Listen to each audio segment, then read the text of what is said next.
Josh thought Sunday Hebrew school was boring. He liked seeing his friends and all, but he could just never figure out where he was going to ever use this stuff, outside of going to synagogue. Still, his parents made him go, so he went. But one Sunday, things got a little weird. He got to class and he sat down and he waited to see his teacher, Ms. Black, but instead, in walked Principal Legbeater with an announcement. Principal Legbeater stood at the front of the class and said, "Class, your teacher, Miss Marjorie Black, will be away for the rest of the year, and so I would like to introduce you to your new teacher, Mrs. Blort." Now, what no one else seemed to notice, except for Josh, was that Mrs. Blort was a giant squid.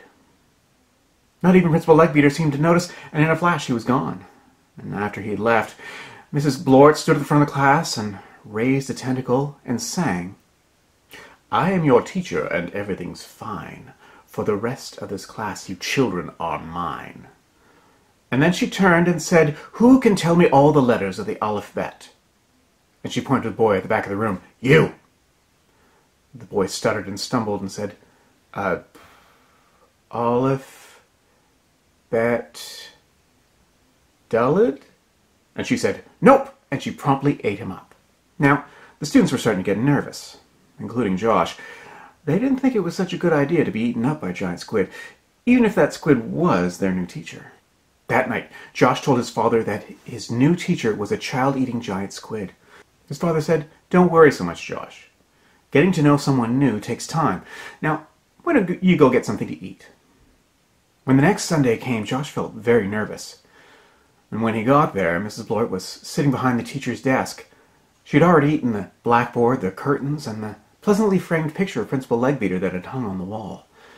And after all the other students arrived, she stood up, again waved a jiggly tentacle, and sang, "I'm your teacher and everything's fine. For the rest of the class, you children are mine."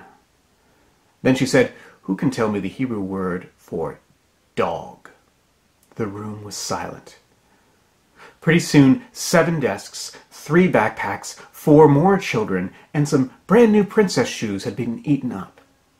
That night, Josh explained to his bubby that his brand new teacher was a child-eating giant squid. His bubby said, "Don't worry so much, Josh. Getting to know someone new takes time. Now, why don't you go get something to eat?" The next week, Mrs. Blort had eaten most of the students' chairs, all of the chalk, the classroom door, and Josh was pretty sure part of the ceiling was missing too. Then Mrs. Blort sang, "I'm your teacher and everything's fine. For the rest of this class, you children are mine." All of a sudden, Josh's hand shot up in the air. "Mrs. Blort, could I please run down the hall to the washroom? I promise I'll be quick." Well, Mrs. Blort did not look happy. Mrs. Blort looked hungry. "Very well," she sighed, and she waved him at the door with a slimy tentacle. But instead of going to the washroom, Josh went to find the school rabbi. He raced down the hall, up the stairs, over the puddle from the leaky faucet, and right up to the rabbi's door, and he knocked. He said, Rabbi, please, you gotta help. Our brand new teacher is a child-eating giant squid." The rabbi looked at Josh and sat back and stroked his beard.